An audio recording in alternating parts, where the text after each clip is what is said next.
I asked her about 2 weeks before the fight. This is your captain speaking. We are making our descent into Las Vegas McCarran Airport. On behalf of our crew, we'd like to thank you for flying MMAjunkie Airlines. Now please fasten your seatbelts and put your tray tables in your upright position because the descent is gonna be a little bit bumpy. Alright, Junkie Nation, it's time to roll, baby, on MMAjunkie Radio with Gorgeous George and Gold. This is what we doing while we do it, baby. All night long, we rollin'! Yeah! The MMAjunkie Radio revolution is upon us. Can you dig it? There's no escape. No escape. Through the vast frontier of cyberspace and through a sea of stars in outer space. One small step for man, one giant leap for mankind. We've solidified our combat communication stranglehold. We are controlling transmission. With the use of MMAjunkie Radio and SiriusXM satellite radio technology. MMAjunkie Radio. Commence transmission.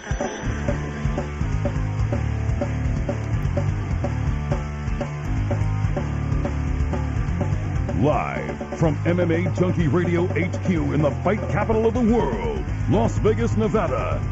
Here are your hosts, Gorgeous George and Goes. From the fight capital of the world, inside the beautiful Mandalay Bay Racing Sportsbook, you are listening to the MMAjunkie Radio Show. I'm your host, Gorgeous George. With me, as always, is the devious and dastardly Goes. Our ace co-host, back east, handling all the producing duties. It's going to be Danny. And our site coordinator's back, Randy. He always puts me in a good mood. Randy? A, I'm jealous of his lifestyle, but B, he's such a positive fella. So, I'm kind of walking in. It's a Wednesday. All right, a fun show ahead of us. Ben Fowlkes will join us. Nina Ansaroff will join us. But I needed a little bit of a lift. Okay. So hearing some of the cool stuff he's involved with. And another thing he's become a little bit of is kind of an insider. Have you noticed that? Yeah? Yeah, so I'm taking mental notes. What do you say? Who? When? He's where? deep undercover. Right, and so, yeah, it actually winds up helping the show. He's a big assist last week with a couple fighters.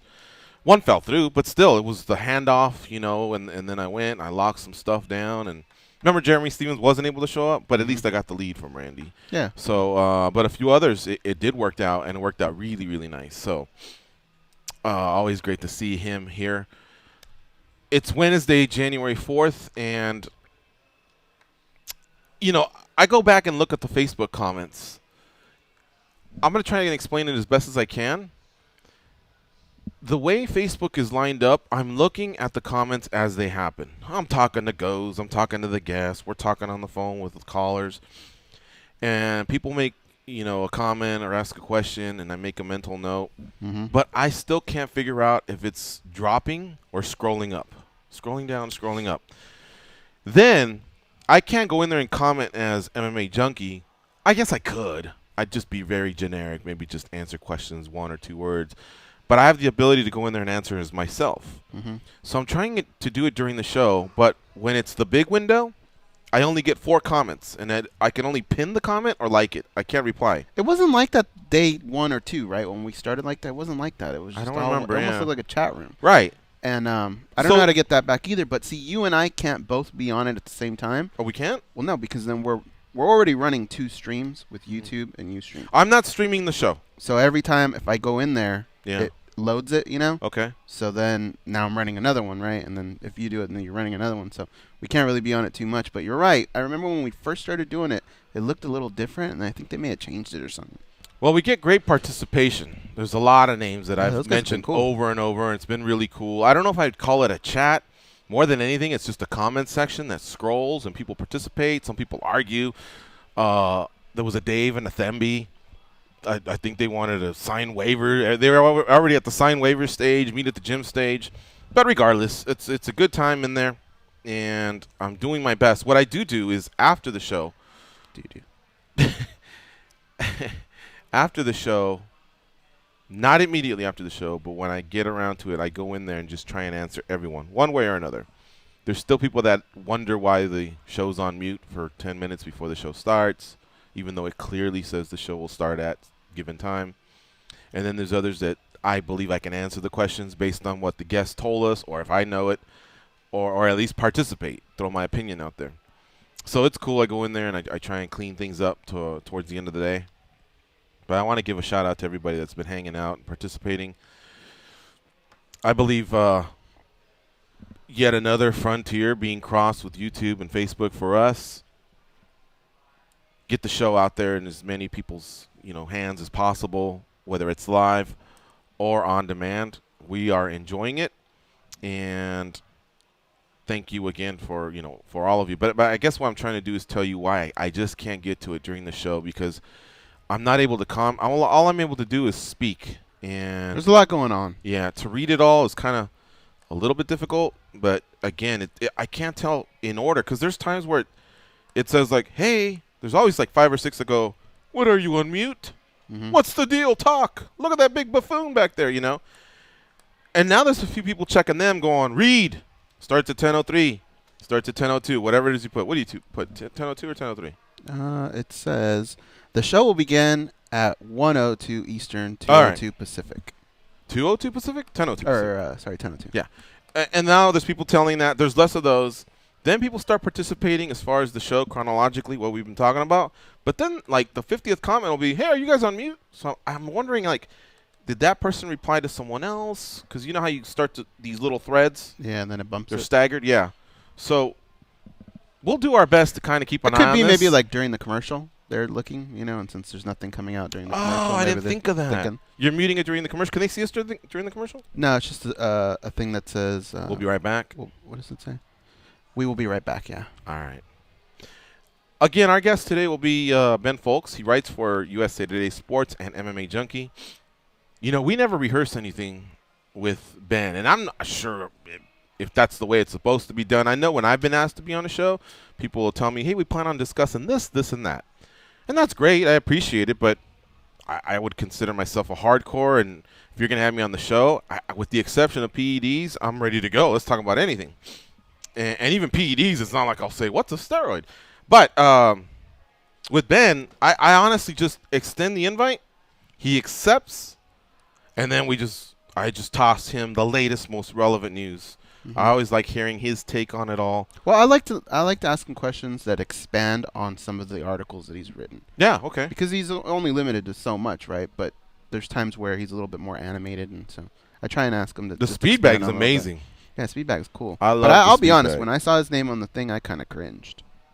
Oh, you don't want to talk to Ben? I don't want to talk to Ben Fowlkes. I'll tell you why. Because he's the champion? He's our champion. Yeah. Well, and Ben Fowlkes. I got to give him those kudos. Ben Fowlkes, just normal Ben Fowlkes, is up here. But Ben Fowlkes as champion is going to be unbearable for a year. Hey, Goes, can I tell you something? I think I came up about 6 or 7 picks from Ben Fowlkes, even though I was like in 8th place. At the end, we were all kind of squished together. But I kid you not, I may have been down over 20 picks. I closed strong. I think it was like maybe September on, October on. I don't know. But I had a lot of 5-0s, 4-1s. And I was like, damn, I wonder if some homer picks or just some dumb, not well thought out picks. Because, when they go to Brazil and they say this fight fell off, but Masanduraba's stepping in against He Wai Hong, and I'm like, oh, God, they were on Fight Pass on some card in China, and I missed that one. So I just like to get it out there to them. You know what I mean? But guys like John and Matt and Steven, they're there. They have actually, done the play-by-play. They kind of have a little bit of a better recollection. I guess I'm so – what the fuck? Why is Siri tripping? I guess I'm so focused on just getting it to them that I should just take the time to go to Fight Pass and maybe – research this. So I don't do it all the time. I know most of them, but there's a few that just slip by, a couple homer picks, and I'm wondering, man, I wonder if I could have been in there throwing elbows at the end, because it was fun to see at the end that Matt and John and a few of the other guys had a chance to unseat Ben, but Ben held them off. I'm not trying to make excuses for you, but you're usually one of the first guys that get in, and I know Ben's one of the last guys that get in. Have you ever noticed that? Oh, yeah, he's probably reading what I'm doing. Yeah, probably. Yeah. You know what I would love to do, though? What I've always thought would be cool is if all the websites did it with their entire staffs, but then we champion leagued it. You take the top 4 from each website, and put them all on one website or Facebook group or whatever. It'd have to and then be we'll an just see what unofficial, maybe. what happens. That would be fun. Another thing that happened yesterday was I started getting feedback on Fighter of the Year. Man, People need to chill out. I almost just not need to participate and just go, whatever the results are, we will run with that. Did you notice I could have won with it is what it is, but I didn't? It's respect. Thank you. I just cannot understand some of the arguments that are being made and how they don't see what the fine line is when it comes to Fighter of the Year. It could be they're being homers. I don't know, but Well, some people don't always deal with facts, right? Like even I did that a little bit. With Bisping, I told you one of the reasons I had him so high was I admired the fact that he took the fight on 2 weeks' notice when a lot of people probably wouldn't have done that, especially at his point in the career. And that kind of like, it shows me that this guy's a different type of fighter. And so that was one of the reasons why I had pushed him up to the top. Now, you came at me with facts, and it's hard to argue facts. That's why I switched. yeah. Look, Bisping had a great story. I think it was like storyline of the year. And I won't say defeated in storyline of the year, maybe. Overall performer. No, not even performer of the year. Fighter of the year just to me means like most of the time when if the NBA were to go, this guy's the player of the year, and you go, well, what'd he do? They'll go, well, he fucking averaged 30 points a game, 16 rebounds a game, and 10 assists a game. And you just go, God damn, who else was in the running? This guy. Well, he had 34 points a game, 8 rebounds a game, and so you start to realize, oh, I see, he just outperformed him. He had the better statistics. It really, to me, is hard to top Michael Bisping. Stipe Miocic. And then Amanda Nunes, who was in the running, finished strong, and I believe she finished in second place. Cody Garbrandt is interesting. He was 4-0 in 2016. Except his level of competition, other than Cruz, it just wasn't what the other guys were facing. The other guys were facing all-time greats. Almeida was good. Former champions. Hall of Famers. You see what I'm saying? Yeah. So, body of work is undefeated. Run, and the strong push from Uriah, the heat between Team Alpha Male and Cruz. He went in there and he dispatched of Cruz, and I give him a lot of points for that. But I still think there's something between capturing the world title and defending the world title, because that's when your life changes. That's when the pressure's on. I thought Stipe met it head on. He hosted a fight at home in Cleveland. There's pressure there. We say hometown cooking. Oh, you fought in your home country, in your home city. So we went to high school together. We went to 8th grade together. And a media obligation in Cleveland. Come on, we've been with you all the way. Wake up at 5 a.m. Come in here and do this. All that pressure. And he met it head on. So he defended his world title. He had the reverse going 10. If you just go to Brazil from Cleveland, it's about 11, 12 hours without stopping somewhere. I know he stopped somewhere. He probably traveled 20 hours, went there, 50,000 people. It was set up for him. Shogun won. Cyborg won. All we needed to finish things off was Verdum winning. All right? It was Brazil's night, and that guy was a hometown hero, Fabrício Verdum.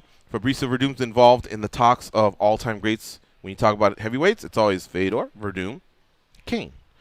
So he met everything, and he goes in there and wins in the first round. I just think if you look at everything Stipe Miocic did, that was amazing, man. Yeah. No, I feel you. And I think it really does just come down to the facts. They're all right there. Nunes did have a title defense against an all-time great in Rousey, and she looked great. So that's why I believe she made some headway. I think Cody, if one of those had been a title defense, I think I'd probably, that 4-0, man, that's better than 3. I guess we could look at Michael Bisping and say, in the Henderson fight, in the Silva fight, you could have looked better, right? The night could have gone better for you. In Amanda Nunes' case, could she have really looked any better against Ronda Rousey? Could she have looked any better against Miesha Tate? The Valentina Shevchenko fight, towards the end, she was fading a little bit. I thought Valentina won the last round, so maybe you can point a little criticism, but the last two, those were 10 performances. I know, yeah. Well, we're splitting hairs.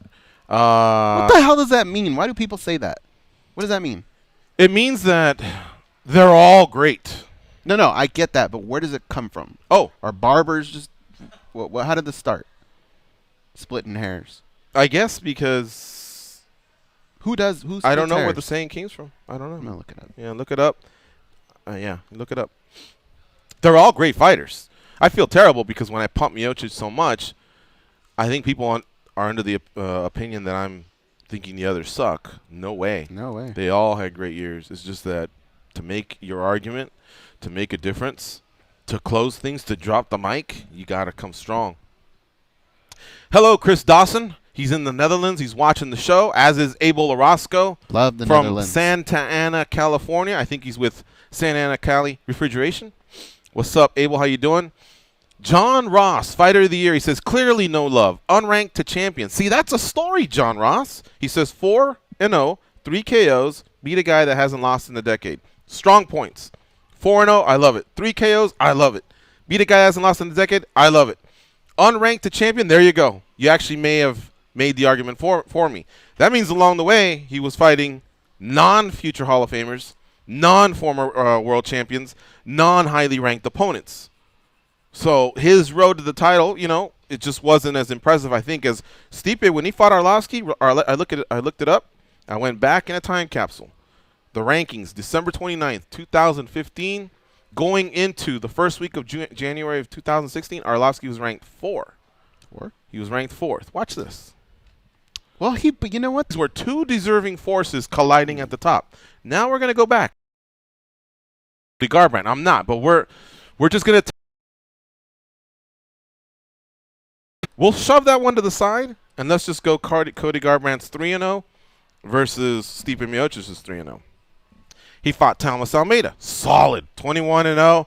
Ranked opponent. Great win for him. And he finished him. He fought Takeya Mizugaki. I'm sorry. That's the drop-off there. While he was fighting Mizugaki, Miocic was fighting in a lion's den in Curitiba, Brazil, in front of 50,000 people. All of them telling him he's about to die. And only 3 people believing that he could win. That was his corner. Maybe a few scattered fans. And that's about it. They both starched their opponents, both in the first round. But still, one guy captured a world title. The other guy beat a guy that has seen his better days. Mizugaki lost his last fight, too. Dominic Cruz, solid.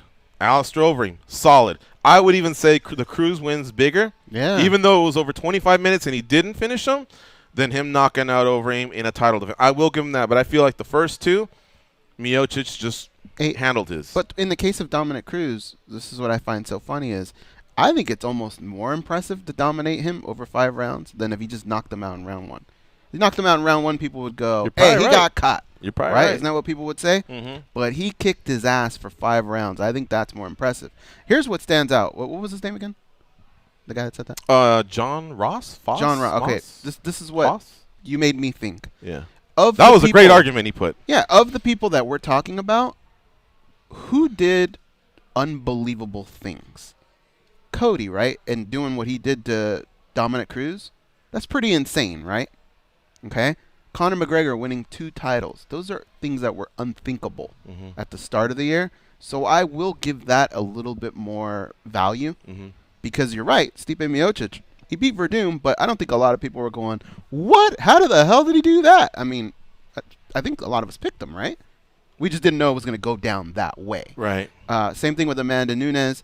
A lot of people thought she was going to beat Ronda. A lot of people thought she could beat Misha.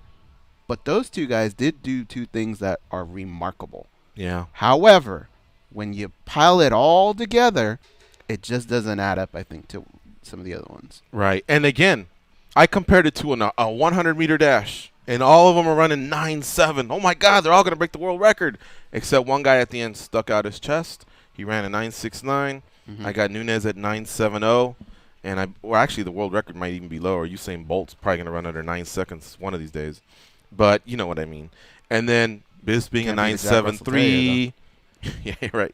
Bisping being a 9.73. Garbrandt a 9.74. Whatever. You know, it was a photo finish, but at the end, Miocic turned it on, stuck his chest out. Have you ever seen in a movie when they do like Alcoholics Anonymous or something, they're all in a circle?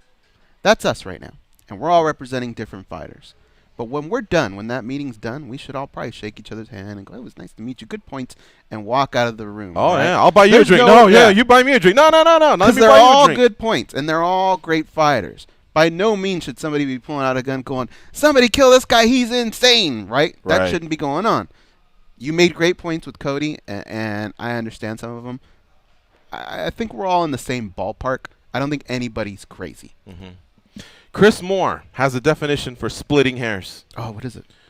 I got to get to it quick because it's scrolling. Origin, 17th century, British English. This expression came about because in the Middle Ages, and earlier, it was thought that a single human hair was so thin and so fine that it would be a waste of time. God damn it, it scrolled. All right, but I kind of get where he's going. Yeah.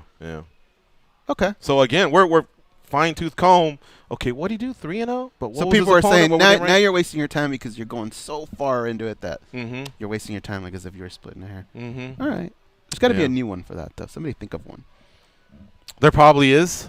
Ricky Scott says, I still like Bisping because he arguably beat the greatest of all time in Silva.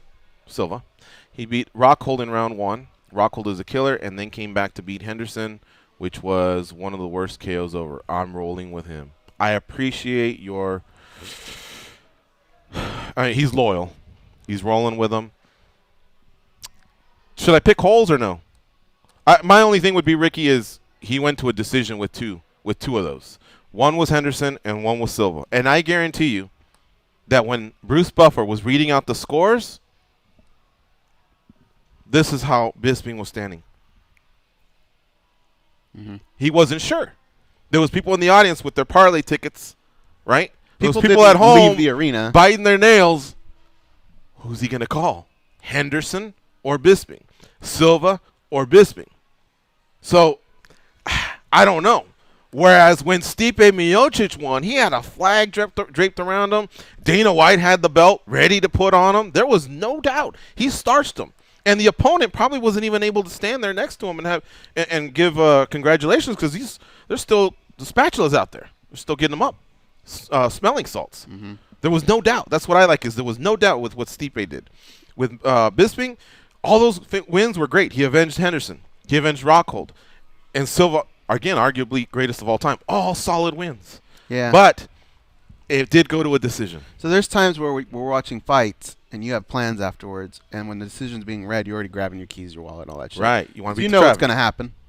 In those two cases, we all sat there looking at each other going, how'd you score round 3, this and that? So and if you go I guess on, those are the holes in that if you go on MMA It's still decisions, remarkable what he did, though. if you go on MMA decisions, there was media there that called it for the other guy. So, again, it's a 100-meter dash, man. 866-522-2846 is the number to call in. Let's do this. Let's get this break out of the way, and then we will take some calls. I'll go back to the Facebook shouts or the chat or the scrolling, whatever that is. What do you call that? The comments. And we'll talk about this some more because it is end of the year, beginning of the year, and I think it's a huge thing for the website, and I know they've gotten a lot of participation from our Fighter of the Year poll. We will be right back. You're listening to MMA Junkie Radio on Sirius XM Rush 93, and I want to give a shout-out on the way out to Blanca and Nova. Met them yesterday, traveling to Cali, so safe travels. See you in a few. About you now.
Get ready to be schooled by two guys who live in MMA detention. Here are your hosts, Gorgeous George and Goes. Saturday at 8:15 Eastern, the NFL playoffs continue with an NFC wildcard showcase when Matt Stafford and the Detroit Lions take on Russell Wilson and the Seattle Seahawks. Catch the Lions call on Sirius 81 XM 225 or the Seahawks call on Sirius XM Channel 82. Enjoy the national broadcast on Sirius XM NFL Radio, Channel 88, or listen on your team's play-by-play calls on your phone with the Sirius XM app. That could have been the Redskins, Goes. Yeah. What happened at the end? Missed the field goal? Or no, what? An Interception. interception, right? Cousins. Is Cousins still going to cash in, though? Big is what I keep hearing? Yeah, he'll be fine. Yeah. They need a little bit more work on defense, though. How come you don't look you like gutted? either our mom or dad? What? You don't really... Danny was asking who we look like. Right. You don't really look like either of them. Right? I don't know. I thought I looked a little like Mom, but I don't think so. no. I totally look like Dad. I don't look a thing like my mom. Uh-huh. I couldn't tell you, man. I thought there was some... People don't know this, but when I was a kid, George would tell me that they found me on the way to Las Vegas in a dumpster. And I believe that shit. I think I even told a teacher that once. Did you? Yeah. I didn't know that I scarred Goes that much, actually. Yeah, I I yelled hear at my some mom one time. I remember I tried running away from home, and I said something like, "You don't even love me anyway. You found me in a dumpster on the way to Vegas." I hear some stuff here in my later ages that I guess really, really impacted young Goes. Oh, yeah. Bojan Miocic says he can hear us. Thank you. Any news on Mackenzie Dern to the UFC? Asked Christian Magdaleno. I have no idea, sir. Last I heard from her, she didn't take that grappling match with Misha. Right. Oh, Edson Jamal Brito says Nina must win this fight. If not, bye-bye UFC. Is that the case? Think so? Her opponent, she's in that case. She lost her last two. Jocelyn? Yeah. We covered Jocelyn. But they were when she good was fights. At Tough Enough. Yeah, I think the women, the divisions aren't as stacked. Okay, so yeah, Nina is working off 2 losses. 2 decision losses. She didn't get finished. She's overall 6-5. Perhaps. We'll see. A lot of the fighters are honest. They'll open with that. John Moraga, 16-5 for crying out loud. He thinks he may be fighting for his career, his job, his life. But he's in a similar situation where his division, I'm not so sure you should just be axing people from that division. Right. Yeah, I agree. 35 took a hit because Misha retired. Ronda will probably retire. And Holly and D. Rondami are going up in weight class. I'm telling you, I really thought these divisions would fill out more. It just takes a while. But there's some talent in Invicta, though, when you watch those cards. You know where I want to be a fly on the wall? Ryan Bader's negotiations. Because he's beaten everyone but the top stars. He's a light heavyweight, and there's not many great ones. I think they need him. If they lose him, holy cow. I mean, literally, what are you going to do? Just revolve Jones, who can't get his act together, DC and AJ, and occasionally hope Glover or OSP, gets on a streak. You throw them back in. I mean, you can't do that. This will be the early 2000s again with Randy, Tito, and Chuck, and no one else in sight other than Babalu, who really probably was an 85 body, Jeremy fighting Horn. at 205. Yeah, Horn was forced on us. A few others, Could he be in that Gilbert Melendez sweet spot? Did you hear he's dropping to 45? Yeah. Who? Bader. Where it's He just might that be- negotiation where you're going to win. He You've might got be. them in a bad spot. We'll see. Lorenz, that's another one. Marias is another one. Bader's another one. Who else? I think there's a big fourth name out there. Zangachi? Yeah. But I thought there was another UFC name out there that's huge. I think Bader's going to get a lucrative contract. For one, bigger guys get paid better. But All-American kid, he came through tough. He gets better. Slower than others, but he does get better. And he's delivered. There's been some great fights that he's delivered. I think Larkin's ghost. And you never have to worry about waking up and going, what did he do now? He shows up. He punches the clock. He does work. I think they should sign him. The guys from WSOF, they command a lot of money, and I think either way, whether they stay or go to the UFC, I don't think they'll make as much as they made recently. I'm going to go as far as saying not even close. Yeah. So I think you roll the dice. You probably make it to the UFC at this point, and here's why. It's not in any way to take away anything from what the WSOF is doing. I like that they're expanding. They're going Eastern Europe, South America. There's guys in there that have a lot of heart. They go in there, they fight. They come in with some great records. I'm like, wow, where'd they find him? But when you ask Marias what's next for you, and he can't even give you an answer, because whoever he does tell you, no one's going to know, that those shelves are kind of bare as well. Yeah. And he's too good. I think they did their job. And I think at this point he has to move on unless NBC comes. If NBC comes to the rescue and says we'll pay part of the salary, we consider him a ratings draw on NBC, then maybe WSOF gets saved there. But WSOF, just them, I don't know, man. Those are some big checks to be writing out. If you're Justin and Marlon's manager, I think the first question is, do you believe you can win a UFC belt? Because that's fries, right? That's where the big bucks come. Yeah. If they say yes, then I say yeah. Roll the dice, kid. Go to the UFC. But if that's I think I could beat this guy, maybe not, stick around, make a bunch of cash here. Yeah.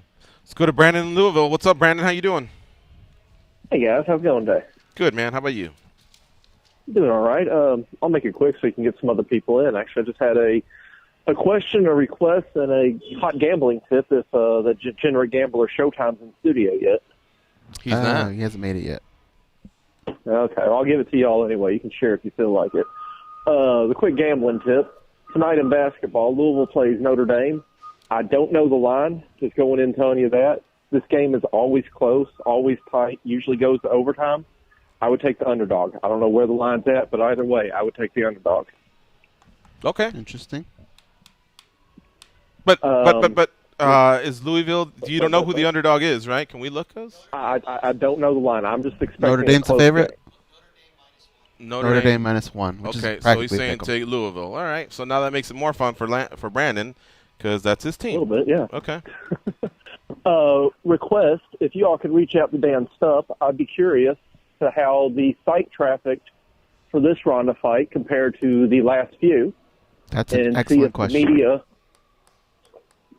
Okay, look, I'm going to do it. Coverage. I'm going to do it, but I also want you to tweet him, at Dan Stupp, and just ask him the same thing. He might beat me to the answer. All right. All right. And then question for y'all. With Goldberg gone, Burt Watson gone, Stitch gone, Rogan contract up in August, we're losing a lot of the faces of the UFC. Mm-hmm. Who is next and who is last? Between, I would say, Buffer, we can throw Rogan in there, Ariani, and Dana. Because I think those are really the only four left. Okay. Oh, man. All right, thanks, Brandon. Well, not to be rude, but in Ariani's work, there's a shelf life, right? So I would always have to say that she would probably be next. But like an athlete, do you see a decline in their performance? Not at all. When she comes out, do you go, No. I mean, no. It's pretty much still, damn. You know? But are there a lot of people that can do what she does? Yeah. Yes, you're right. Okay. Are there a lot of people that could do what Bruce Buffer does? But Not they that have many. brought in, have you ever heard Goldberg go, the beautiful Anna, or something like that? And we all go, like, there's nothing to the beautiful Anna other than she's beautiful. But none of us go, Anna again? No, but the UFC has something in that. Because if the UFC were to go, hey, we're headed to Houston, and we're going to have a village, Ariani will be signing autographs. Guess what? This is going to be a long-ass line. All right? And they can sell her calendar or other stuff. Whereas if they go, Anna's going to be there, people go, they're going to stand in the Ariani line because there's just something to her. She's become famous, I guess one could say, for doing her job and for being beautiful. And yeah. You see what I'm saying? So I think there's just something to that. That's why I think she sticks around, and that's why I think they're willing to pay her. And, Well, all right. So then who's the first one to go? I would say Rogan. Rogan is in August. Ariani can stay as long as she does it. I think she gets paid too well. Let's go to... Oh, hey, guys. When it comes to the year, I would have to give the edge to Cody Garbrandt because he beat Dominic Cruz, the best fighter in the world. So, to me, I didn't see that coming at all. But I thought Dominic Cruz was going to retire undefeated because he's the best defensive fighter probably in the history of UFC. Yeah, Look, man, that he's definitely in the running, and if I really examine him and Nunes, he may actually be 2 and Nunes 3. But you know where I stand. But he had an amazing year, and Goes nailed it. If he had knocked out Dominic Cruz, I don't think it would have been as big of a deal as dominating Dominic Cruz over 5 rounds. Excuse me. Oh yeah. One more thing. Don't you guys think it's weird that how people act like Ronda made women's MMA how it is? Because I mean, didn't Gina Carano and Cyborg made it what it is today? Well, I agree that it wasn't just all Ronda. Gina Carano did do a lot. So yeah, I mean, yeah, she didn't do it all, but she did do a very big part. I didn't hear the question because I was choking. That everybody says that Ronda built women's MMA, but girls like Cyborg and Gina Carano, they had a big part in it too. Oh, definitely. Yeah. Yeah. Massive contributors. It's just that as history goes on, you forget their contributions at the time. You don't really remember, okay, what was the impact? But CBS, Gina was definitely a pioneer. She's got a lot of respect. Ronda took it to a new level, though. What I always wonder Brady, for the call. is if Gina Carano ever kicks herself in the ass. Because really, when you think about it, the game plan that Holly Holm implied against Ronda Rousey, Gina Carano could have done that as well. And I think she could have been successful. So I always wonder if she ever thought, maybe I just took off. I just made that decision too quick. Maybe. But then again, I mean, she's out there with the X-Men doing all kinds of movies and this and that. So. You saw how much losing to Cyborg hurt Carano. I don't think it was at the levels of how Rousey losing to MMAjunkie Radio on Sirius XM Rush 93. When we come back, Bob from Calgary will lead things off. I see a familiar name there, Mike from Brooklyn, formerly Mike from Albuquerque. Proteus is also lining things up. Join them, won't you? 866-522-2846. Stay close.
compassion, common sense. These guys have none of that. You listen to them, so you're no better.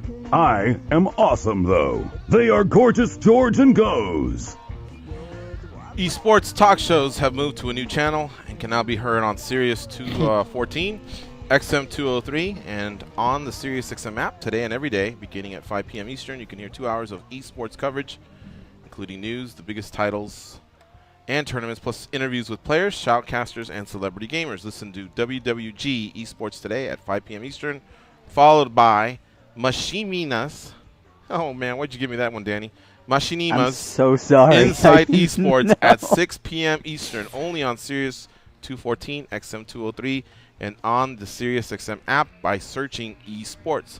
Machinimas. I believe I got it right. Machinimas. I don't even know what that is. I think there's a rule where if your name is complex, you just can't get mad if somebody screws it up. Like Joanna, she can't get mad if somebody gets that wrong. If somebody's going to say Jacek. Uh-huh. If your name is Steve or something like that, or Ryan, and somebody messes that up, then you have a point. Right. So he's probably good with it. He's listening going, whatever, happens all the time. Yeah. Bob in Calgary. He's going to start things off. We'll try and squeeze a couple in here before the top of the hour. Same What's thing up, backwards. Bob? How you doing? All is good, boys. Listen, I got a little question for you guys. Have you guys ever been to like a Special Olympics or just go out and watch like a hockey team or a soccer team with just special needs players? I've saw like a track and field So event did I. before. Yeah. I got a little story here if you guys don't mind. My goodness, I went to see a hockey game. There was this kid, he came up the blue line, from the blue line, past the red line, over the blue line, and basically scored.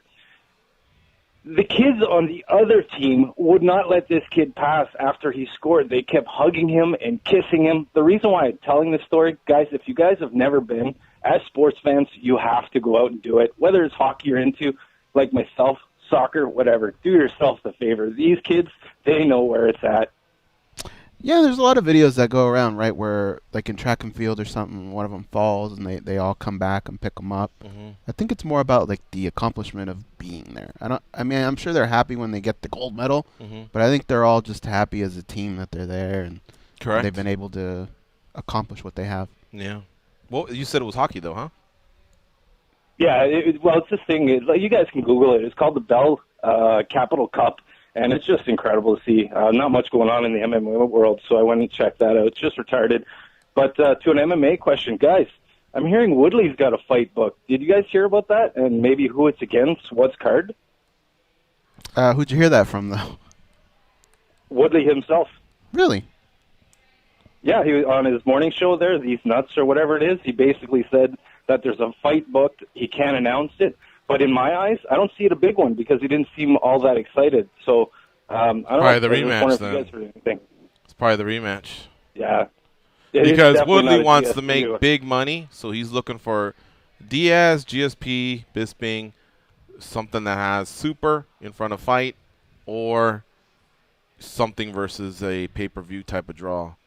And it's not Thompson. Thompson's not a pay-per-view draw yet, but that's the direction Dana White wanted to go in, so I imagine that's the fight that's going to happen. Alrighty, perfect, guys. Enjoy your New Year. Thanks a lot. Take care. See you. Tyron Woodley didn't say, I changed my mind. I want Michael Bisping's belt. Cool. I'm glad. You don't agree to 180 against somebody else. Even Bisping himself said it. Just make it it's a world title defense for him. And he's actually the one with a lot to lose. But he will be fighting a smaller fella. It's still going to piss people off that are in line. I know, yeah. But at least it won't be as much. But I think it'd piss them off more if it was at 80. I think it'll be Bisping and Romero and Woodley versus Thompson. When, I don't know, but one of them probably in Vegas and the next one in April, I guess. I think it's too soon for Brooklyn. I think Brooklyn is whatever fight they've put together. That's kind of what you're going to get. Although the UFC has done fights where they book them. I think they tell fighters stay ready, and next thing you know, they're agreeing to fighting within 3 weeks or a month, and it's just the bigger names, they want more time. All right, let's go to Marco in Waco, Texas. Oh, sorry, Marco, you got to wait. You're actually the last guy to call. So it was Mike from Brooklyn. What's up, Mike? Hey, what's going on, gentlemen? Happy New Year's. You too, buddy. Same to you. Thank you. I had a couple of comments on the Tim Means fight at UFC 207. Go for it. So to me, I didn't think it was a legitimate stoppage. I felt if you're a wrestler and you're going in for a shot, both your knees could be on the ground, and I feel strikers time it to where they're going to throw that knee when someone's going to have two knees on the ground. So I feel like his knees were legitimate. Firstly, and then secondly, I hate to be shitting on a fighter, like I really do, but I feel like Cowboy. I feel like maybe he was kind of milking it or something, but I feel like we've seen guys get knocked out worse and be able to come to quicker rather than him. I felt maybe he was kind of like playing it, or maybe the environment made it to where he had to continue, but I felt almost that he was kind of going overboard with it. Thought? I know exactly what you're talking about. I heard lots of people say that. You're probably pinpointing the moment where he kind of like stood up and did the whoa and then kind of fell back, right? Because the looks on his face and just his movements before didn't really, I don't know, it was a little strange. I will say that, but yeah, you're right. I mean, it's hard to tell a guy what he's feeling, but I did hear a lot of people say that. Yeah, like I said before, I hate to be shitting on a fighter, but I felt Tim Means really wanted that fight, and I felt it possibly could have gone on. I'm not exactly too sure, but those were just my comments on that. If someone is playing that game, I mean, I don't think they're afraid of the opponent because they're already there, right? But what some people were saying was perhaps he thought in his head, I got a disqualification right here. It's pretty set in stone. My knees were down. Mm-hmm. I got hit. Had it been one of those situations where it could have maybe been a no contest, then yeah, I guess if you're playing that game, then you go, well, I don't want that. But it should be a disqualification. Yeah. I don't think he's ever given us the feeling that he's one of those shady characters that could pull that off. So if initially he wasn't hurt, then he felt something. I don't know. Sometimes there's a residual type of effect, like in a car accident. I feel fine. Let's go. No need to exchange info. Then the next day you're like, oh my God, I can't move my neck. So I don't know. It's tough to offer an opinion because I didn't see the fight. I only saw highlights. But I think they can probably run it back, honestly. I think it was supposed to be a great fight. It would shape up to be a great fight. 15? But, yeah. If you have a Means ticket, be happy because that could have been a disqualification. Thank you, Mike, for the call. Hey, man, we're going to take a quick break. Stay close. We'll be right back on the MMA Junkie Radio Show. A fortune won and lost on every deal.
right, here we go. Second hour of the MMA Junkie Radio Show. We're going to take your calls. We're going to talk to some guests. Nina Ansaroff joining us at 2:15 p.m. Eastern Time. Ben Fowlkes, 2:40 p.m. Eastern Time. Take your calls at 866-522-2846. I'll read off some comments through the chat here on Facebook. I got to somehow get to the YouTubers. The YouTubers are starting to get a few more comments as that channel grows as well. YouTube.com/MMA Junkie Video. What's your favorite form of social media? Oh, man, I fucked up this pen. This is a good pen, too. Oh, shit. You torched that one. Yeah. You might as well mess it up at this point. My favorite form of social media, I would say... I'm starting to like Instagram the most. Instagram? Yeah. I would say... How about you, Danny? You know me, how I like to cover my bases? Mm-hmm. So, Instagram. I'm going to go with that. But are you asking just for George or for just the for show? George. Then maybe Facebook. Yeah? Yeah. Except I wish Facebook was people were a little bit more selective. I just picked my butt. I don't care. But so-and-so's birthday was today. Oh, cool. Tell him happy birthday. Rub the top of his head. Tell him happy birthday from Uncle George. I wish it wasn't so whiny. Yeah, it's whiny. It's but then there's just so many things you can do there. Create groups, a special invite, if you're having a party or Instagram. Like I had to unfollow someone on Instagram, and I like the guy, but he literally put up 20 pictures in an hour, mm-hmm. and he was well into like the 2500s, and I don't think he's been on Instagram that long. And I was like, come on, man! Literally, see, those pics could all be put on Facebook, and that in one the thing, album right? could be called Vacation, and then I can go look at it. But it was just too much. I need to stay on top of Instagram. That way I know who's in town. Maybe someone's staying at the Mandalay Bay. Someone's on their way. And that's a lot of times how we'll score in studio guests. So I had to kind of like take him out. It was getting flooded. How about you, Danny? Instagram's probably the funnest to look at because of the videos. And I'm actually starting to do the stories now. Are you watching the stories up above? Stories are good. Yeah. Faber was in Santa Barbara. Pimp-ass house. I don't know. His sister, right? Can't tell if that's his mom's house or if they rented the house. But he kept saying Airbnb. Oh, so yeah, they're just right. It's a house that they're staying But then in. I thought he went, check Like this that, out. yeah. And it was a picture of him. So I don't know if he owns it and he Airbnbs it to others or what. But maybe I the owner just put it up and thought, hey, I'll put up a picture of your eye since he's staying. Maybe, but I think that's a long shot. How about you, Danny? What do you like? I like Instagram a lot because I can go through it just in free time and just kind of like between pictures and videos and all that stuff. And don't they have a live component now? Like you can go live on it? Yeah, I saw Dolce doing that yesterday. Yeah, I haven't done that yet. I would have said Facebook if Instagram didn't have a live function because I do like anytime we're traveling, like the whole band is traveling together, we usually go live on Facebook. But if Instagram's going to start making that all-encompassing, I think Instagram would probably be my pick for that. But just kind of looking around, I agree that I like Instagram. Here's what I read. On Instagram, if you do a video, it disappears in 24 hours. The live. Yeah. So does the story, right? I probably, but I'm not sure. But the live, the difference between that one and Facebook, our show's on Facebook every day, it's saved. Mm-hmm. Right? YouTube, it's saved. Instagram, if you're thinking of putting your show live on Instagram, just know that it disappears in 24 hours. Which you may want that. I don't know. I think I'm okay with it, yeah. Disappearing in 24 hours? Yeah, because what if I put up something stupid? I don't know, yeah. No, I'm talking about if somebody says, if you're doing oh my it for God, work, I'm going to do it for then podcast, yeah, or something like that, or a memory. way. Yeah, it's going to disappear. Let's go to Marco in Waco, Texas to start things off. We'll squeeze in a couple calls, then we'll talk to Nina Ansaroff, squeeze in some more calls, then talk to Ben Fowlkes. That's the plan for the second hour. Hopefully you join us. You can contribute by going 866-522-2846. I'll open up Twitter as well. I've been hearing Chasm was complaining, saying, I don't go on Twitter anymore, and it's true. I'm just consumed with Facebook. And here's what happened. We actually have two windows going. We must have disconnected, right? Yeah. Okay, we disconnected, so I'm trying to get comments from both, and it's a headache. Marco, what's going on, brother? Marco from Waco, ¿qué pasa, vatos? How you doing, man? You know what? I miss MySpace, man, because back on the day it was from MySpace to Yahoo to My Place. Oh man, I miss MySpace. But dude, Markham took the fight with Alistair Overeem, and I wondered if they gave him the little demands that he was talking about on his contract about if the guy plays hard and stuff, I get his freaking purse, or they agreed to something because he was making a big fuss about it. Well, yeah, either that or they just waited him out, right? I mean, you can only do that for so long. Right. If you're a professional fighter, you can't just sit around. Yeah, that's. I was wondering about that. I think them having USADA on board is probably as good as it's going to get. I don't think whatever Mark Khan says, they can't make the UFC make USADA step on the gas any more than that. There's just a conflict of them butting in. So, yeah, I had a feeling eventually he would relent. That's where he gets paid the most money. If Ryzen maybe said, man, remember the days, the briefcase, $500,000, $1 million, come over here, then maybe it would have worked out. But then he would have had the legal headache of getting out of all that mess with the UFC. So you just kind of read it and go, yeah. And I had a feeling he would take a bout, and he did with Alistair Overeem, and I can't wait to see it. Hey, one last one, man.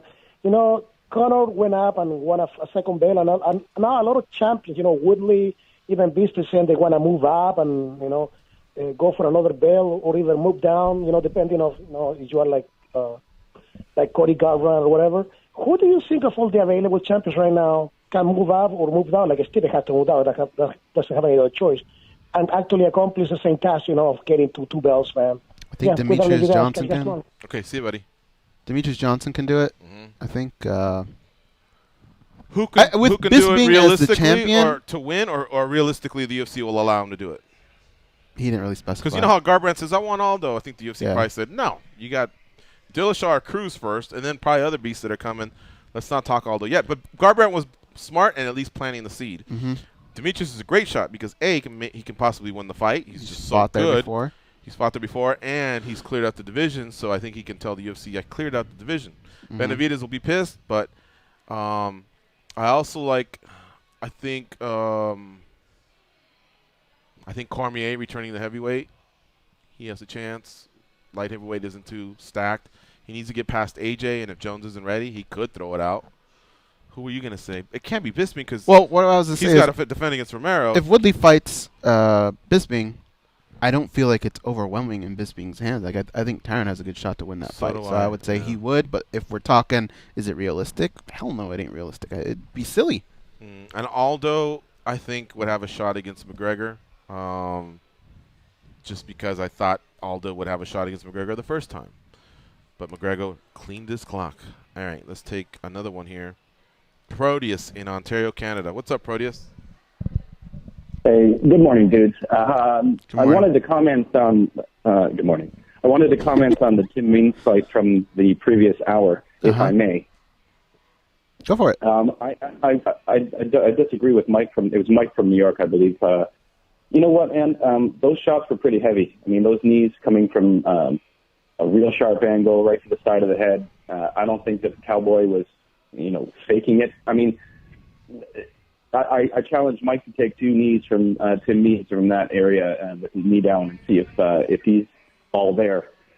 Moving on, though, I wanted to talk about revisit the Cain Velasquez decision to announce to the media that he needed surgery after his fight, which did not happen.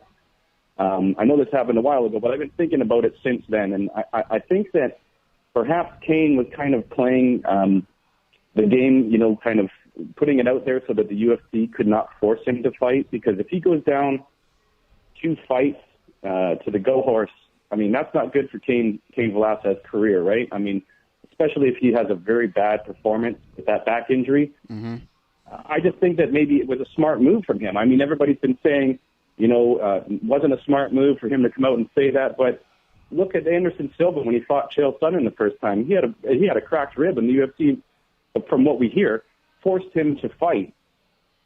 So I think that perhaps Cain did make the smart move. Maybe it was a unionized kind of move to say, you know what, guys, I'm going to put this out here so that you cannot force me to fight and take a loss.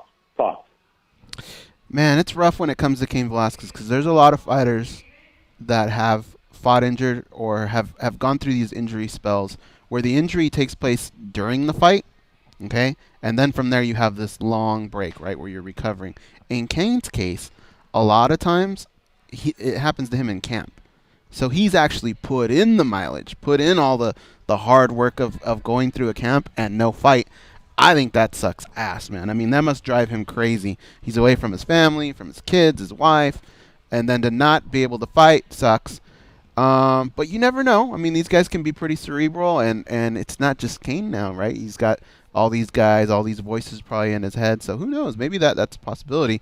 But to go back to what you were saying about the Tim Means thing and the cowboy knee, it's virtually impossible to say somebody was lying. I mean, there's just hardly any way of really proving that. But I do know what Mike from Albuquerque was talking about. If you go back and you watch it, it just looked a little strange. But like I said, it's almost impossible to really say that. We just don't know. So, but I get what he's saying, and I heard a couple other people say it. So who knows, man? Yeah, I saw the sentiment on Twitter as well, and I just thought it was crazy. I know you guys got to move on to commercial to get Nina on, so I'll drop off. Have yourselves a great day, okay? Same to you. Take care. All right, he's right. It's commercial time. 2.5 minutes. We'll be right back in your life.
To listen to me whine about nothing and everything all at once. You know that scene in Star Wars where Darth Vader tells Luke he's his father? What if I walked in right after with my voice and was like, I'm your Uncle Walter. Can I get a lift home? That'd be crazy, right? Anyway, here Georgian goes. All right, here we go with our first guest of the day. Her name is Nina Ansaroff. She'll be fighting Jocelyn Jones-Lybarger at UFC Fight Night 103. And that one's coming up, folks. It's coming up on January 15th at the Talking Stick Resort Arena in Phoenix, Arizona. Boy, they've gotten a little out of hand, right, with commercializing arenas. Yeah. The Talking Stick Resort Arena is what it's called. It's in Phoenix, Arizona. I like them to be like American Airlines, right. Pepsi. Exactly. Dude Wipes Arena. Like, you just can't do that. Too much, yeah. Now, this is on the 15th. I can't emphasize enough. Take note, because the 15th is a Sunday, not a Saturday. I don't want people to get tripped up and go, what the hell? I missed it. It's headlined by BJ Penn and Yair Rodriguez. Nina's fight can be seen on Fox Sports 1. You can guess. Yeah, I'm sorry. The UFC Fight Pass. Her and Jocelyn Jones-Lybarger, strawweights, they'll be mixing it up on the UFC Fight Pass. Wow, this card's deep, man. This card's got, let me see, 4, 5, 13 fights on this fight card. Yeah. Close enough goes that we could take a drive. I'm down. Yeah. Let's talk to Nina Ansaroff. Hi, Nina. How you doing? I'm doing great. How about you guys? Good. Welcome back to MMA Junkie Radio. You're on with George and Goes. So, Nina, in Phoenix, Arizona, at the Talking Stick Resort Arena, I'm sure you're excited. Jocelyn Jones, that's her neck of the woods. So this is a road game for you. You like that? Yeah. You know what? I'm okay with it. I'm always usually the underdog. And Amanda's always the underdog. It's something we kind of feed off of, you know. Not anymore probably, but she used to be. But you know, it doesn't bother me. It just gives me more motivation to get the finish. You know, I don't want to leave it in the judge's hands in her hometown. Right. And, you know, wherever it is, I'll take it. It's not that big of a deal to me. If I was a fighter, I would love to fight in other people's hometowns. I don't know. There's something about being the spoiler, you know, and being overlooked and have them get all the attention where you just kind of sit back waiting in the wings and then, boom, you know, you do your job on fight night. Takes a little pressure off you, you know. Of course, my family's going to be there, but, you know, it's on Fight Pass. It's in her hometown, and the fight was for her because, you know, I don't think they would have offered me it against her if it wasn't in her hometown. It would have been somewhere else against someone else. So, you know, no big deal. I'm ready. You were actually doing your training camp then while you were out here with Amanda. So it wasn't like you were just helping Amanda prepare, which I'm sure you were. You actually had to get your workouts in. But how much of a distraction was it? And if anything, I guess it was probably a positive distraction, being the result and all? You know, I've always done all of Amanda's fight camps with her. I'm her main sparring partner. So when she picks it up, I pick it up too. The first week we were there, we got there a little early. You know, she was still sparring, so I was getting in good hard rounds there. I've been training with her for her fight against Shevchenko. I've been training for her fight against Misha. You know, I had my knee surgery, but I've been staying active training with her. So I haven't really been out as long as people think I have. I just been waiting for a fight. That's it. And it's in the same type of climate, desert. That's where you guys were for a couple weeks in Vegas, and that's where you'll be in Phoenix. Cold. So did you fly back to the East Coast to get back, you know, and get back home, or did you guys just stay out in the desert, whether it be Vegas or Arizona? We came back, 10 days. We have our animals, and Amanda wanted to, you know, we could have stayed out there, but she wanted to come home too, and, you know, it's easier to come home, see everybody. I want to see my family before I leave and get everything together. I wasn't really prepared to go straight from there, so it felt better to come back home. How many animals do you have? What kind of animals do you have? Well, we have 2 dogs. We have a puppy, so he's a pain in the butt, and then we have a 100-pound American bulldog. So, you know, it's hard to get people to watch him all the time, and, you know, we had to come home and see him. That is a big kid right there. Yeah, 100-pound bulldog. 2 weeks. Yeah, he's a big guy. What are their names? One's Romeo and the other one's Mowgli. Nice. All right. Nina Ansaroff, our guest here on MMA Junkie Radio. She'll be fighting Jocelyn Jones-Lybarger at UFC Fight Night 103. You know, we've covered Jocelyn at Tough Enough Amateurs, so we've kind of seen her grow up. She is with a good team out there at the Fight Lab. She's well-rounded, and I would honestly, you know, I would say that her biggest attribute, I think, is she's just tough. I think her skills are refining slowly. You know, I'm sure she works on everything, but I think her biggest thing is she's just tough.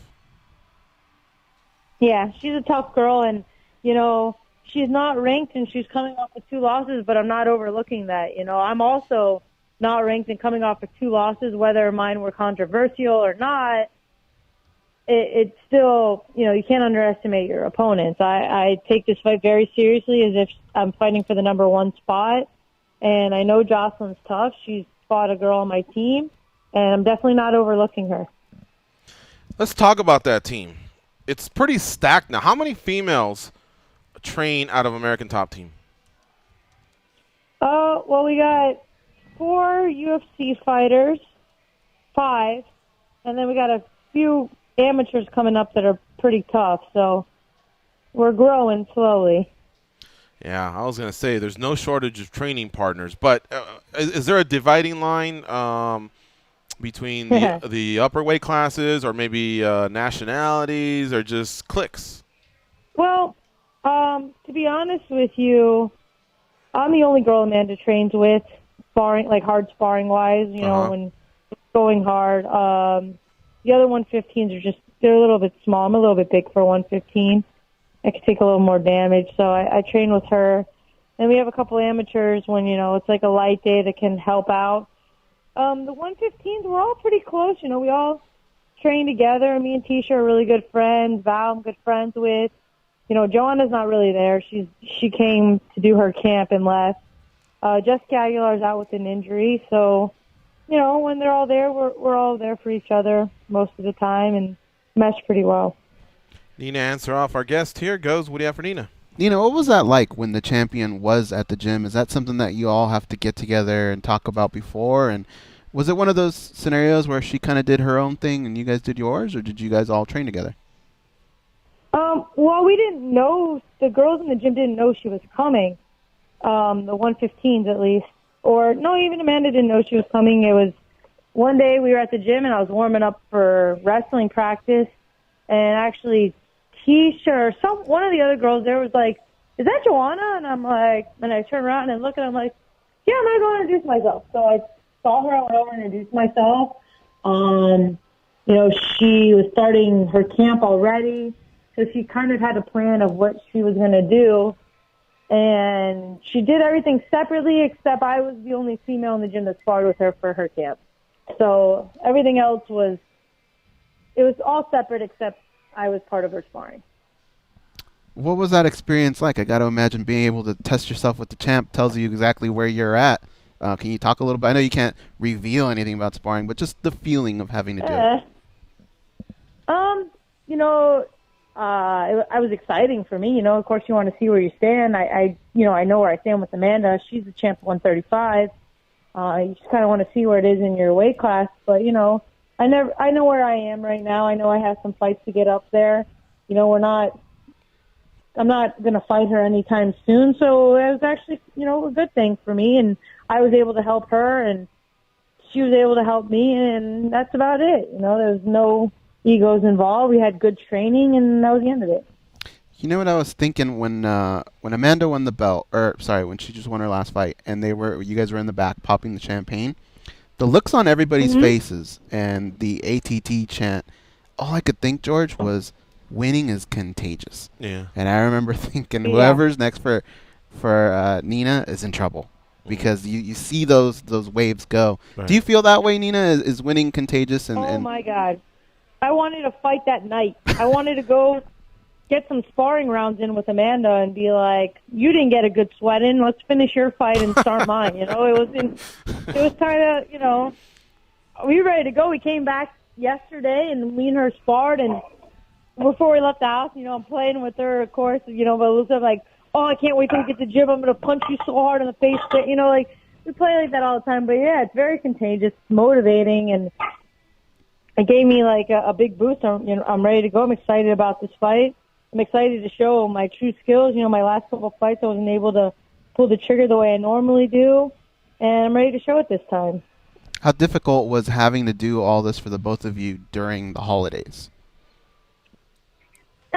You know, because we have each other going through the same thing, it's not as difficult because we support each other and we have each other. And on holidays, you spend it with your family. And she's my family, and it wasn't that big of a deal not being home. As long as we're together and we're somewhere, we kind of make the best out of it, and that's what we did. It was actually kind of fun and adventurous, and wasn't a big deal. And my family actually went up to Vegas for her fight, so they were there, and her sister was there. So we didn't really miss a beat. It was kind of fun. That was a pretty cool endorsement she gave you as well, as she was, taking a bow for her performance versus Ronda. She thanked her team. She thanked you specifically, and warned everybody that you're next. You're going to be a world champion. What did that feel like at that time? She says it all the time. Every time we train, every time someone talks about me, she believes in me as much as I believe in her.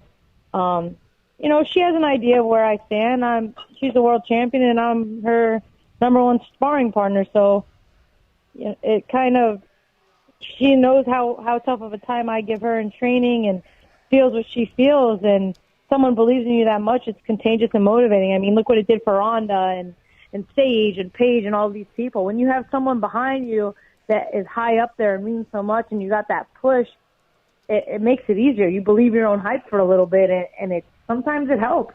Mm-hmm. The last thing I wanted to ask you, more on the personal side, because we got to know more about you as well during the UFC 207 media.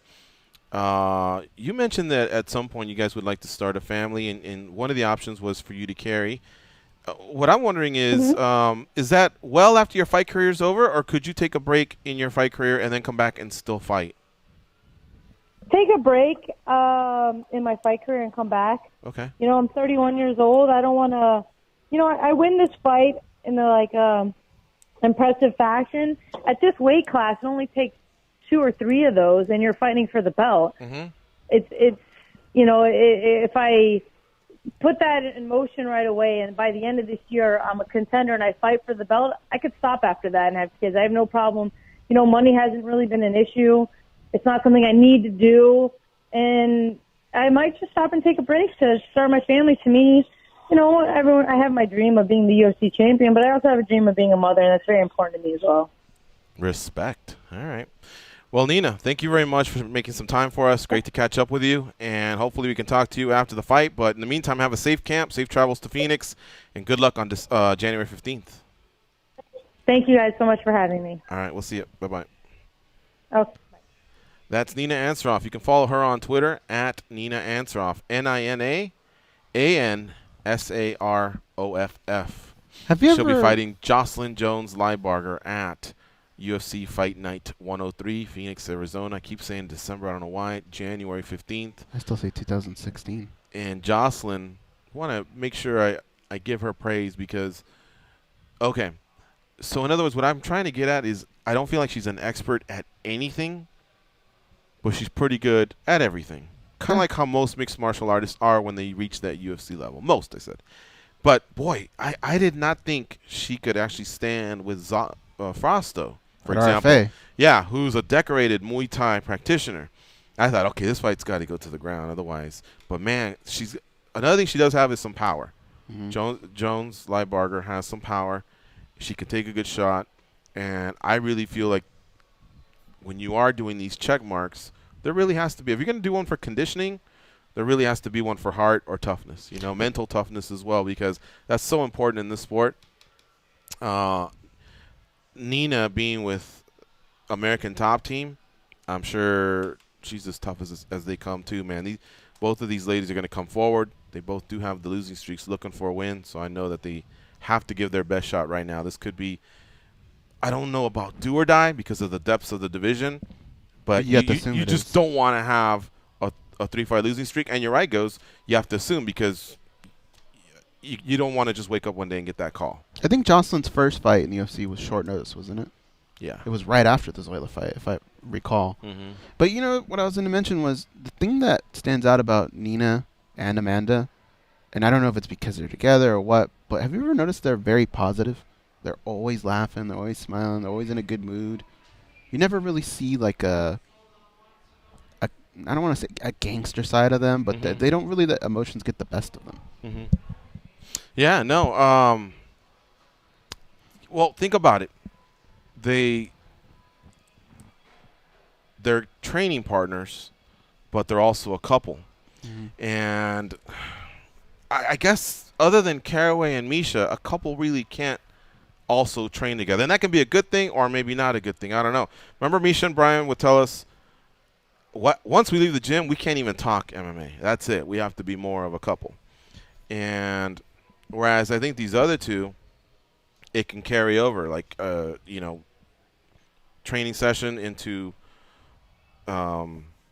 couple time into training session. I don't know. They seem to get along very, very good. They seem to be very, very happy. The team's clicking. Ever since Strauss and Aguilar and Lawler, these guys, gals started bringing belts home, I just think that AT&T has become more tight. That's one thing when I noticed when they had that celebration, it was just everybody's so happy for each other. That was cool. Yeah, before, not to say there was doubt cast over the team, but you just start to think like, wow, like, do I need to get another look, or are we doing it right? Are we hurting ourselves over here? What's happening? I don't know. It helps so much to get that first world title, and the ones in the UFC, obviously, they mean the most. All right, let's take this break. When we come back, we'll talk to Ben Fowlkes. We'll squeeze in a couple calls, I promise you, but I want to get the break out of the way. That way we can just slide all the way to the end of the hour and not have to worry about anything.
They are the reason Donald Trump wants to build a wall. They are Gorgeous George and Goes, and this is MMA Junkie Radio. All right, let's get to some calls real fast before we get Ben Fowlkes on. Brian from Boston. Oh, what the fuck? He was just there. He gone. Brian from Boston was literally there 10 seconds ago. He's gone. He gone. There's nothing we can do about it. Oreo. What's up, Oreo? How you doing? What's up, guys? Not much. You had a question for Nina. I'm sorry. I didn't see that. I should have looked closer. I just saw Oreo. Yeah. What was the question? Okay. So I wanted to ask her if she wanted a slow build or a fast build to the title. Because I think, like, she's not even in the rankings. They could really do top 15, then, like, top 10 and top 5, so, like, 3 fights. Or they could do, like, 2 fights in top 15, 2 fights in top 6 to 10, and top 1 to 5. So I was just wondering if she wanted a fast build to the title or a longer build to the title. I bet you that training session with Joanna probably answered that question, right? Maybe, yeah. If you get the best of the champ in a training session, you're probably like, I want that fast build. Right. I think, she mentioned money's not an issue. She seems very happy in her relationship right now, and obviously her girlfriend's the world champ. To me, what it sounds like is fight by fight. So if she wins here and it's impressive, then give me the next name and make it a good name. And then if it's like she said, if she's a contender by the end of the year, she'll reevaluate. But otherwise, it almost sounded like she's pretty content with where she's at. Money doesn't seem to be some sort of a motivator, so it'll all have to do with just how good she looks and who she's beating. But I sense this when they talked about building a family during UFC 207 talk, and I also sensed it from her answer. Yeah, but she's 31 years old, and she said creating a family means more to her than being a fighter. Although she said she also wants to be a world champion, but it didn't sound like that was the number one priority. I mean, I don't think she's in a position right now to even talk about world titles. So I think the wins will determine that, and especially if she looks good. If she looks good, starching, beating big names, then I think maybe she'll wait another year on the family and give it a run until it runs out. But I think she has to see how it looks for her. It's tough for a girl to talk when she's 6-5, coming off 2 losses. You know what I mean, about all that stuff. So I think she just didn't want to get ahead of herself. Dang, yeah. Okay, before I go, just quickly, Tough 25. You guys see the cast? Nah, did it come out? I know some of them. Let's look at it. Yeah, it's only former Tough athletes, right? Yeah, but they're like the most notorious ones, like Junie Browning there, Jamie Yeager's there, like basically guys that are causing beef in the house. Julian Lane's on there. So I feel it's just to get ratings. Like they're just trying to get a whole bunch of fighters to start beefing with each other even before the fight starts. Like, what do you guys think about that? Do you think WMIMG's heading towards that more reality, Kim Kardashian, Love and Hip Hop type? Well, this was for the Ultimate Fighter now? This was in the plans for a while, so I would probably lean towards no. But I will say they're probably down with it. I don't see too many. I just don't see the possibility of too many people turning their career around and becoming a world champ. So there's maybe like 4 where you can go, okay, that guy with some wins and a little bit more seasoning, yes, maybe, But for the most part, they want ratings, they want drama. We've all been wanting veterans, so we kind of got it. It's just that I think we would have chosen other ones. They definitely chose some of the knuckleheads. Is it a contract, or do they get what's the prize at the end? Is it just a contract? I think so. Probably, yeah. You're back in the UFC. Congrats. Probably a decent name, or whoever it is you beat. 2 times that they did it, where you do get the champ, though, both guys represented. Tom Galicchio, Hader Hassan, Ramsey Nijum, Junie Browning, Jamie Yeager's another name, Mike Ricci. Seth Baczynski's back? Oh, wow, okay. Gerald Harris, Mehdi Baghdad. Was Mehdi Baghdad the guy that threatened somebody to wear their underwear that night? You better be wearing your underwear. I don't know. Yeah, it didn't come out too well from. That was David. As bad as I butchered it, it didn't come out too well for him. The thread or whatever he said, nobody got the gist of what he was getting at. I mean, it was that butchered. Cajun Johnson, Diego Lima, Eddie Gordon, Julian Lane, Gilbert Smith, Joe Stevenson, Jesse Taylor. Wow. Johnny Nunez. And alcohol. Oof. I'll tune in because I like that type of drama, but I don't feel like I'm tuning in because a great fight will emerge anytime soon. Thanks, Oreo, for the call. We got a bouncy, man. Beat it. All right, let's talk to Ben Fowlkes, one of the best writers in the business. We're lucky to have him. He's also the winner of the 2016 Fighter Picks on MMAjunkie, so we got to give him his due. What's up, Ben? How you doing? How you doing, champ? Thank you. Thank you for greeting me in the proper fashion. I appreciate that. You did it, man. Congrats. I was a squeaker down there at the end. I was wondering if I was going to be able to hold off Matt Erickson and Dan Stupp, but, ultimately put our heads down, made the right picks, got the job done. Yeah, a bunch of 1 and 4s and 2 and 3s to finish out the year, but you did get it done. Hey, it's not what matters. It's not what matters. It's the final scoreboard, my friend. Ben Fowlkes was like Usain Bolt. You know how he's way ahead, and at the end he's just waving to the crowd and like cruising the last 10 meters. But I mean, he had built that lead. He could do that. I mean, it's fun, man. It's fun, but it is somewhat competitive, especially because this year was a little bit more lumped up. But he did it, and this is a guy who I believe when it first started, he said, "What? Oh man, all right." Let's do it. But I think in the end, probably enjoyed this. At the end, yeah, he's checking the standings. He got some street. It's weird how winning something increases your enthusiasm for the whole project, and also makes me wish that I had gone with that idea that we all put some money in the game. Now I think that was a great idea. I don't understand why we didn't do that. All right, man. Well, listen. Want to ask you something here as far as turning the page on 2016. It was a fun year. A lot of stuff, wacky stuff happened. There's new ownership over there at the UFC. There's 3 associations battling themselves. 2, I think, that are running on fumes. New champs, super fight talk. What in 2016, I guess, did you enjoy writing about the most, Ben? I think that a lot of so many other aspects, not just of the UFC, but of the sport.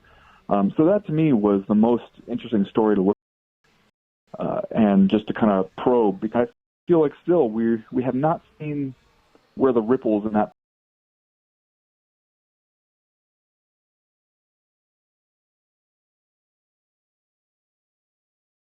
PED, those types of suspensions.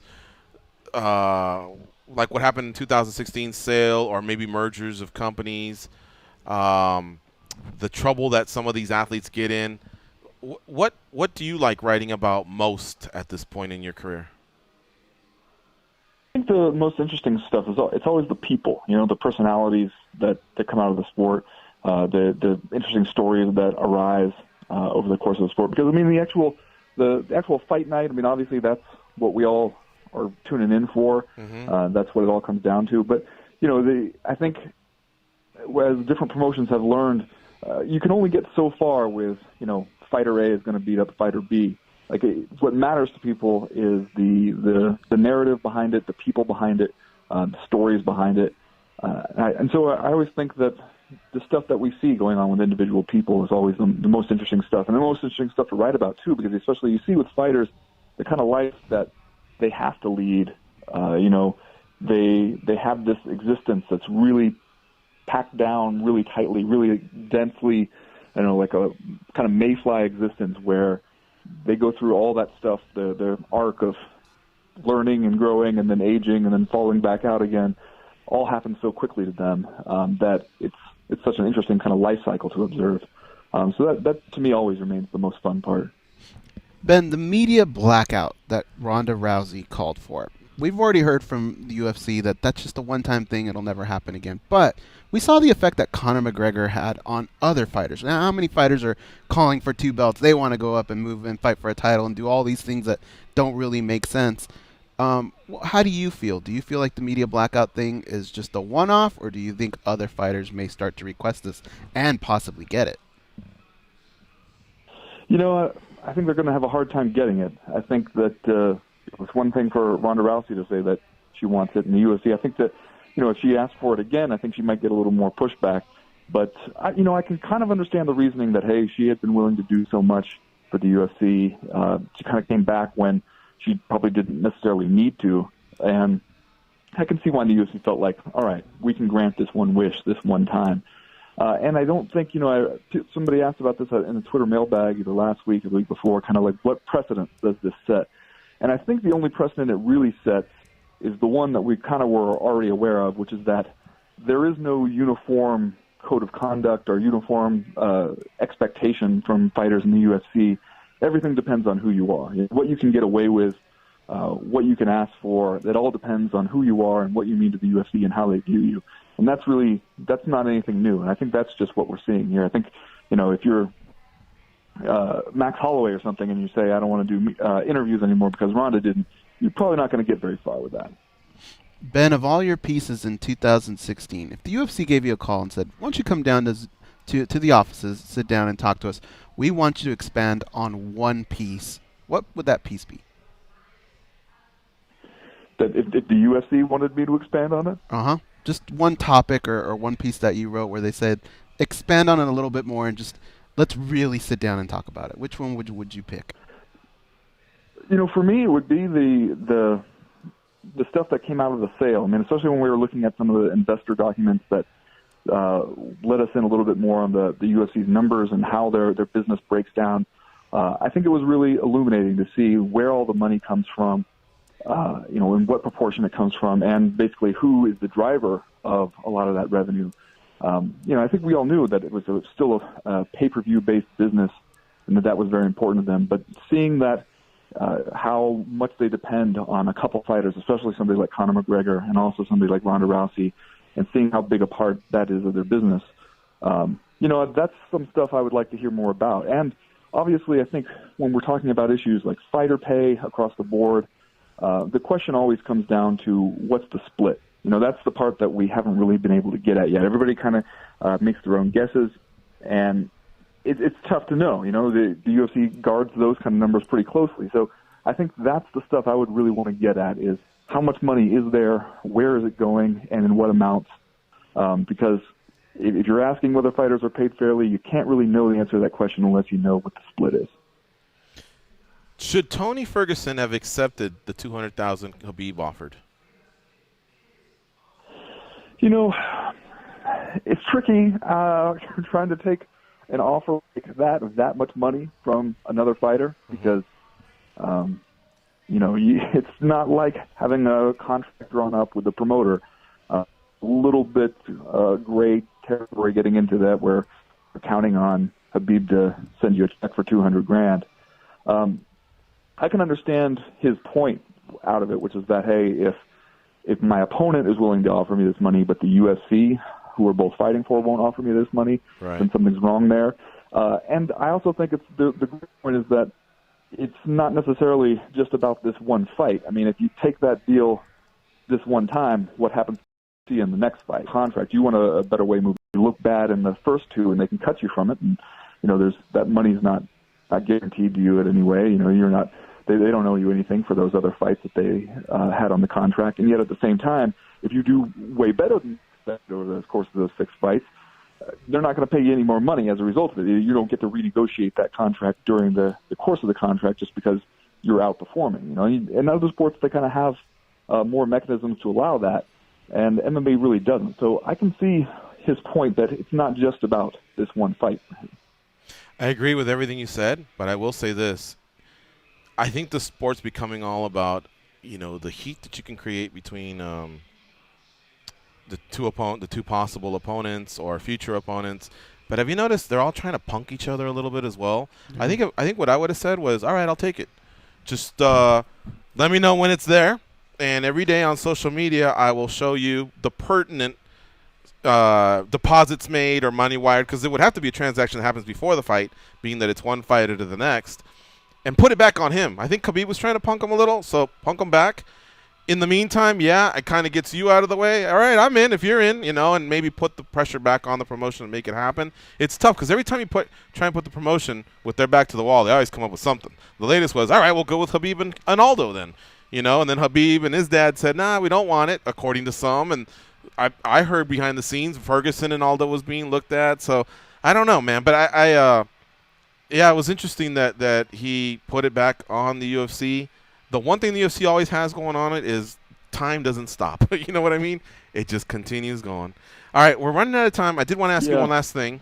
We have 60 seconds left. Are you going to miss covering Tito Ortiz? Oh, yeah, man. I mean, Tito Ortiz is a lot of fun to write about, especially when you're sitting there listening to his quotes, like at a press conference or something. I mean, I can remember sitting there when he was in the UFC listening to some of his quotes, and he's always guaranteed to give you something that doesn't make sense, something that leaves you scratching your head. He's good copy, you know, in much the same way that Chael Sonnen is. Like, both those guys are fun to write about, make for good stories. And so, yeah, we might make fun of them from time to time, but we'll miss them when they're gone. Definitely. All right, man. Well, again, thanks for doing the show. Great job, as always, with the stories that you've produced on our website. The Speed Bag's definitely one of my favorites, and congratulations for winning the picks, my man. Talk to you soon. Thanks for having me. All right, we'll see you. All right. Follow Ben on Twitter at BenFowlkes MMA, and thanks to him and Nina Ansaroff. Tomorrow we'll be here with Joe Lazon. See you then. Be champions. Steel.